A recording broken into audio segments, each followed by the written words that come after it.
Саламатсыңарбы балдар? Бүгүнкү биздин өтө турган сабагыбыз 10 класстардын кыргыз тили сабагы мугалим Бердалиева Света Ташпаевна. Анда эмесе бүгүнкү сабагыбызды баштайлы балдар.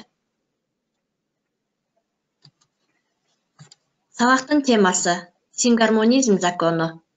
Биз буга чейин балдар үндүүлөр жана үндүүлөрдүн бөлүнүшү туурасында өткөн сабакта өтүп келгенбиз. Анда эмесе бүгүнкү сабагыбыз сингармонизм закону. Сабактын максаты балдар билим берүүчүлүк, үндүү тыгыштар боюнча мурунку алган билимдерин тереңдетишет. Окуучулар үндүү тыгыштардын үндөшүп өзгөрүүсүн үйрөнүшөт. Эми балдар, сингармонизм деп эмнени айтабыз? Жана ал кайсы сөзүнөн алынган? Бизче которгондо эмне деген сөздү берет? Үнсүз тыгыштар кантип бөлүнөт? Жана алар эрингүүсүнө эринчил экенин кантип таба алабыз? Мына ушул туурасында бүгүн түшүнөбүз балдар. Сингармонизм грек сөзүнөн син бирге жана гармония үндөштүк, уйкаштык деген сөзүнөн алынган. Ошондо балдар булар үндөштүк, уйкаштык бир сөздүн тутумундагы үндүү жана үнсүз тыгыштардын фонетикалык жактан окшош айтылышы жана угулушу. Сингармонизмге ылайык бир сөздөгү бардык үндүү тыгыштар ичке же жоон үндүүдөн турат. Ушуга жараша ал сөздүн тутумундагы үнсүздөр да же бүт түпчүл эринчил же бүт таңдайчыл болуп ыңгайланыша жараша айтылат. Сингармонизм айрыкча эринкүүсү кыргыз тилинде бул Алтай тилин гана эске албаганда башка түрк тилдеринин ичинен абдан айкын сакталган. Башкача айтканда сөздүн биринчи муунунда эринчил үндүү болсо, ага карап кийинки муунундагы үнсүздөр дагы эринчил мүнөз болуп айтылган. Сингармонизм кыргыз элдик ооз-эки чыгармачылыгынын поэтикасында айрыкча уйкаштын ар кандай түрлөрүндө, мисалы аллитерацияда, ассонанста, үндөштүк кайталоолор жана башкалар. Булар ыр сабынын уккулуктуу болуп коюлушу курулушунда чоң роль ойнойт. Эми ошол эле элдик ооз-эки чыгармачылыктын үлгүлөрүндө лирикада, эпикалык чыгармаларда, атүгүл прозалык жанрлардын сөздөрүндө кеңири колдонулат сингармонизмдер, үндөштүк закондору. Биз сүйлөгөн учурда сөздөгү тыгыштар булар бири-биринен бөлүнүп айтылбастан, бири экинчисине айкалышып айтылат. Сөздөгү тыгыштардын мындайча айкалышуусу бири-бирине таасир этип, жана алардын ортосунда үндөштүктү пайда кылат. Анын натыйжасында сөз ичиндеги үндүү тыгыштар өзүнүн мурунку муунундагы тыгыштардын табиятына жараша көп муунду, уңгу сөздө алгачкы муундагы туунду сөздө мүчөдөн мурда келген муунундагы тыгыштарга карата кийинкилер жоон же ичке, эринчил же эринсиз, жумшак же каткалаң абалга өтүп бир кылка баягы ыргактуулукка салынып ээ болот. Эми үндүү тыгыштардын окшошуусу башка тилдерге караганда кыргыз тилинде күчтүү өнүккөн. Кыргыз тилинин төл сөздөрүнүн дээрлик бардыгы үндөштүк мыйзамына, законуна баш ийип турат. Мисалы, баарыбыз тең карайлы балдар. Бадал, бадалдан, бадалдуу, акыл, акылман, жыгач, жыгачтарды, кымыз, кымыздан, нөшөр, нөшөрлөп, нөшөрлүү, ийин, ийинден, күкүк, күкүктөн, күч, күчтүү, күчтүүрөөк, мына жана башка сөздөр. Эми балдар карайбыз. Үндүүлөрдүн үндөштүгү кыргыз тилинен башка тилдерде дайыма сактала бербейт. Муну кыргыз тилине башка тилдерден кабыл алынган сөздөрдөн байкоого болот. Аны да карайлы балдар. Мисалы, адеп, адабият, мугалим, алиппе, абийир, айнек, каниет, далил, данек, табият, адилет, насип, сармерден, шакирт, агент, авария, авторитет, бактерия. Мына жана башка ушундай болгон сөздөр, булар башка тилдерден кабыл алынган сөздөр балдар. Бирок буга уланган мүчө анын акыркы мууну боюнча үндөштүк мыйзамына баш ийет.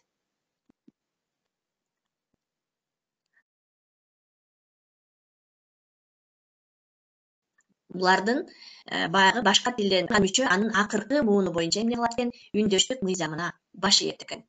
Эми кээ бир мүчөлөр уңгуга уланганда булар үндөштүк мыйзамына баш ийбестен өзгөрүүсүз калат.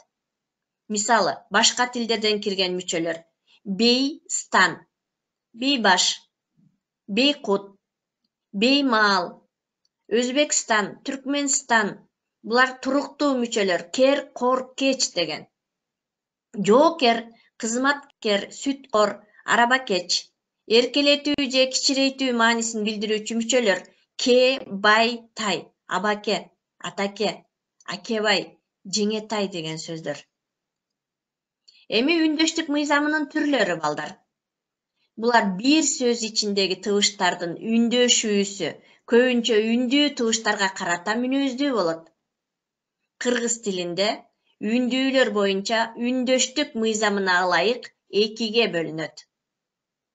Булар үндүүлөрдүн тилдин күүсүнө карата үндөшүп өзгөрүүсү, окшошуусу. Үндүүлөрдүн эриңдин күүсүнө карата үндөшүп өзгөрүшү. Үндүүлөрдүн тилдик күүсүнө карата үндөшүп өзгөрүүшү бул жанагы окшошуусу. Сөз ичиндеги үндүү тыбыштардын тил артына, баягы жоон үндүүгө жана тил алдына ичке үндүүгө карата үндөшүүсү үндүүлөрдүн тилдин күүсүнө карата өзгөрүшү деп аталат балдар. Жоон үндүүгө, анан ичке үндүүгө карата. Эгерде сөздүн акыркы муунунда жоон үндүү болсо, ага уланган мүчөнүн үндүү тыбышы дагы жоон үндүү боюнча кала берет. Мисалы, аталар, аталар, катлар, каттар, басма, басма, малчы, малчы, окуучу, окуучу, атчан, атчан, тончан, тончон, сансыз, сансыз. Мына балдар, акыркы муунундагы жоон үндүү болсо, ага уланган мүчөнүн үндүү тыбышы дагы жоон үндүү боюнча эмне кылат экен? Кала берет экен.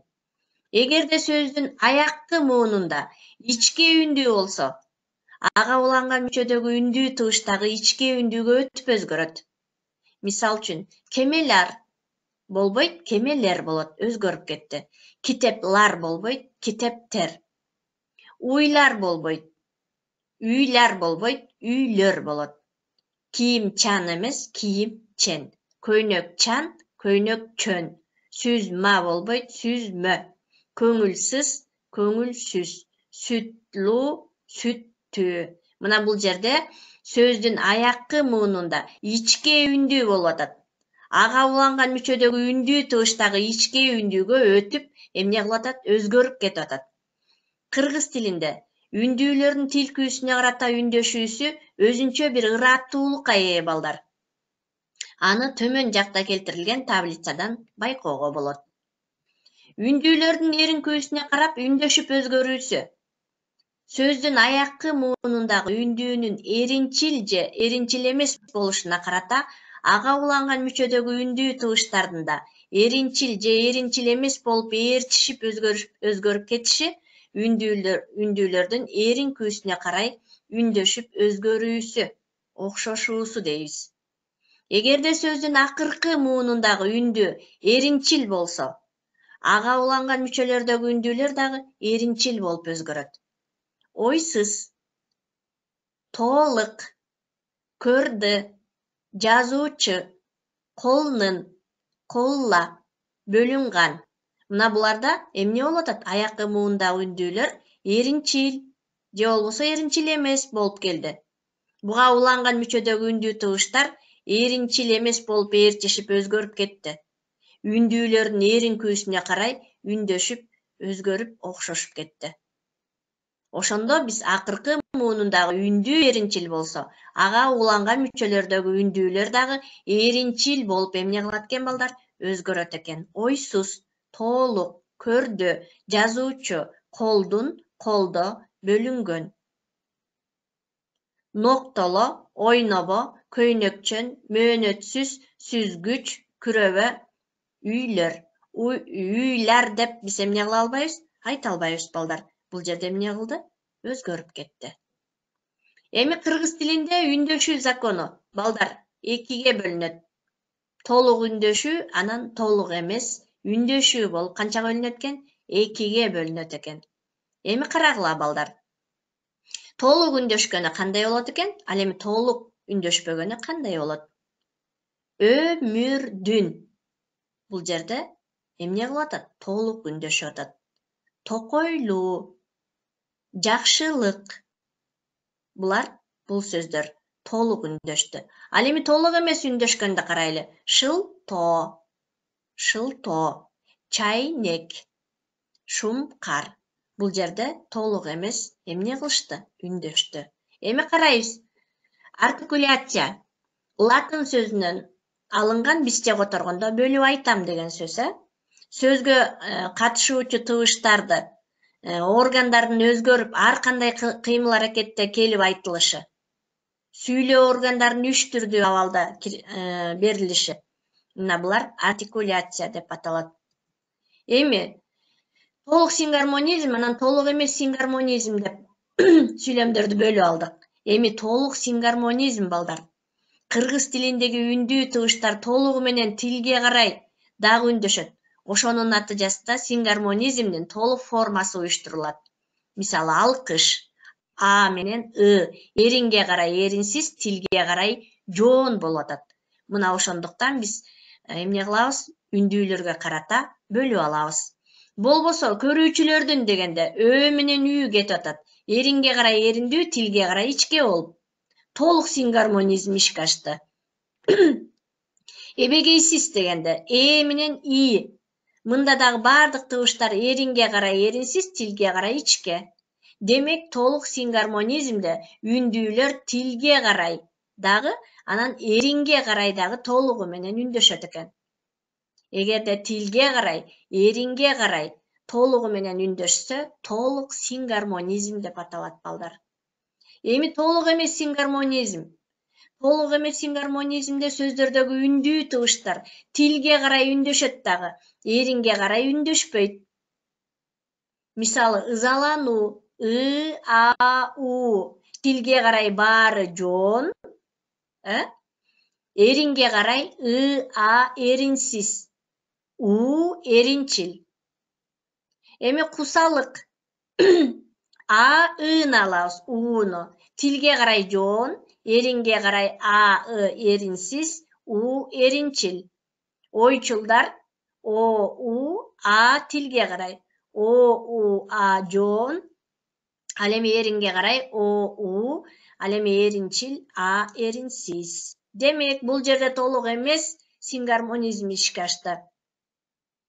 Дагы бир жолу толук эмес сингармонизмде үндүү тыбыштар тилге карай үндөшөт. Эринге карай үндөшпөй калат. Кыргыз тилинин сөздөрүндөгү үндүү тыбыштар бардык учурда эле үндөшө берет. Бирине экинчиси баш ийип, ээртише берет. Дегенден биз эмне кылабыз? Алыс болобуз балдар. Себеп дегенде баары эле ээрчишип үндөшө бербейт. Анткени үндүү тыбыштар үндөшпөй калган учурлар дагы кездешет. Бирок алар кайсыл учурда, кандай жолдо үндөшпөй калышат? Мына ушул түшүнүк аркылуу карап чыгалы. Анда эмесе мен муну бир нече мисалдар менен түшүндүрүүгө аракет кылайын. Маселен, зар деген мүчөсү, өрүк зар, гүл зар деген сөздөгү ö, ü тыбыштары эринге карай эринчил, тилге карай ичке болгондугуна карабастан зар мүчөсү эч кандай өзгөрүлгөн жок. Өзүнүн баштапкы формасын сактап калды. Демек бул жерде үндүүлөр толук үндөшкөн жок. Кийинки гүлзар деген сөздө дагы өзүнө чейинки ü тыбышы тилге карай ичке, эринге карай эринчил болгонуна карабастан зар мүчөсү дагы а тыбышы эч кандай үндөшкөн жок. Аны ээрчиген да жок. Толук үндүүлөрдүн үндөшүүсү бул жерде болгон жок. Мисалы бетон ичке эринсиз. Мугалим у жоон эринчил. О жоон эринчил.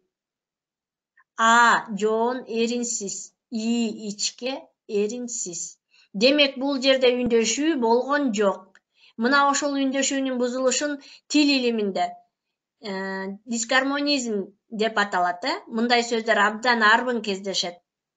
Сыртта кабыл алынган сөздөрдөгү үндүү тыбыштар канчалык үндөшпөй калса дагы, бирок кыргыз тилинин төл мүчөлөрү ошол сөздөргө жалганган учурда сингармонизм мыйзамына толук баш ийет. Тактап айтканда, ошол сөздөрдөгү акыркы үндүү тыбышка карай үндөшүп, толук түрдө үндүүлөрдүн үндөшүү мыйзамын сактап калат. Маселен, бюллетень деген сөздү алалы. Бюллетень деген сөздү алсак, бул жерде үндүүлөр үндөшпөй калган. О тыбышы жоон болуп атат. Эринчил тыбышы ичке. Эринсиз бирок ага зат атооштун көптүк мүчөсү уюштуруучу лар мүчөсүн жалгасак, бюллетендер. Бюллетендар эмес, бюллетендер. Демек акыркы тыбышына а тыбышы баш ийди. Ага үндөшүп бюллетендер деп илик жөндөмөсүнүн нын мүчөсүн жалгадык. Демек дагы кайталайм. Кыргыз тилинин төл мүчөлөрү өздөрүнүн сингармонизм мыйзамына баш ийүүсүн толук сактап кала алат экен. Эми карагыла. Билымлууга. Бул жерде билимдүүгө деген сөз жасалып атат. И, ü, ö тыбышы. Толуктун лык-нын мүчөсүн бул жерде эмне кылдык? Лук-тун менен өзгөрттүк. У тыбыштары. Кемчиликтер. Чылыклар, чиликтер. Толуктун билимдүүгө кемчиликтер деген сөздөр эмне кылды балдар? Жасалды. Мына балдар, сингармонизм закону көбүнчө бул Манас эпосунда жана биздин акын ырчыларыбыздын сөздүктөрүндө көп эмне кылат экен? Кездешет экен. Анда эмесе балдар, үйгө тапшырма сингармонизм тууралуу эмне кылабыз? Үндүү, үнсүз тыбыштардын эринге карай, тилге карай жана бөлүнүштөрү боюнча бир сыйра кайталап, анан ошол сингармонизм туурасында үндөштүк закону боюнча сүйлөмдөрдү түзүп, ышыктап, тактап, кайталап келебиз. Көңүл бурганыңыздарга чоң рахмат. Саламатта калгыла балдар.